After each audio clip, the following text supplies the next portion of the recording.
We are here today with Mr. David Warlick. Mr. Warlick, who has spent more than 30 years teaching both children and adults, has a vision for the classroom that is changing the definitions of teaching, learning, and being educated in the 21st century. With all the new technologies available in today's world and with all the advances on technology for tomorrow, he believes that teachers have a very difficult job because for the first time they are preparing their students for a future that they cannot clearly describe. Not only does Mr. Warlick do a lot of presenting at conferences such as this one, he is also a published writer, blogger, and computer programmer. First of all, we'd like to thank you for being here today to speak with us. Can I ask you a few questions? Certainly. Okay. What do you think are the advantages and disadvantages of online teaching? Online teaching, you mean where the teacher and the student are not in the same room, they're working over a distance, or? Yeah.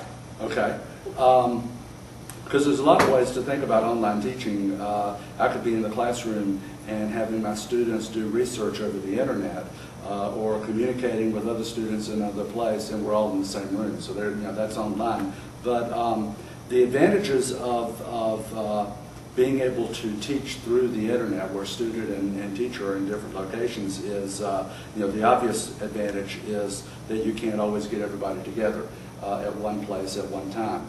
And so this enables us to have education, learning, teaching just about at any time and from any place. That said, I think that there are also disadvantages. I think that I believe that education, formal education, needs to be something that is as much as possible face-to-face. I believe that preparing our children for their future involves us holding their hands and guiding them into the future.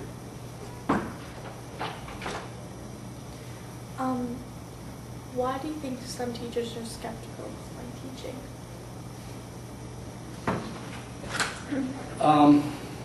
Well, one reason is that it's more work.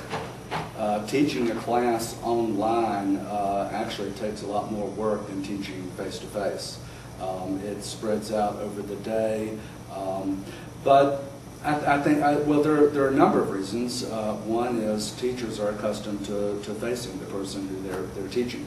They're accustomed to conversations in the classroom, and to hold a conversation virtually, do a discussion board or Skype or something like that, just doesn't feel like teaching, doesn't feel like a conversation unless you've done it a lot, unless you've become accustomed to it. So it's the uncertainty part of it, I think, that is a big part of it. Anything, no matter how simple, no matter how easy, anything that you haven't done before looks really hard. Until you get on the other side of it. I think that one other problem that we've had is with the actual technology. A lot of teachers have been burned through bad experiences with technology, where they tried to use the technology, they tried to integrate it into the classroom. The technology failed because it was the wrong technology, or because the school district didn't have proper technical support to keep the technology going. And technology, just like your chalkboard, just like your pencil, has to be reliable, or else you're not going to rely on it. So I think a lot of teachers have been burned by bad experiences with the technology, and they're reluctant to do anything. Much less teach from hundreds of miles away. Online teaching, like blogging, just on the internet. Mm-hmm. Do you think that it could be potentially dangerous for students? Absolutely, but absolutely no more dangerous than you crossing the street every day. Statistically, the odds of anything harmful happening over the internet are very, very low. They're there, certainly, but it's just a good reason why we should be using social networks, blogs, Facebook-style tools in the classroom, so that we can help students and we ourselves can develop effective, productive, and safe practices. Just like we had to learn how to cross the street, and we had to learn how to walk around town and how to drive. we have to learn how to use these tools, because they are almost certainly going to be a huge part of your future.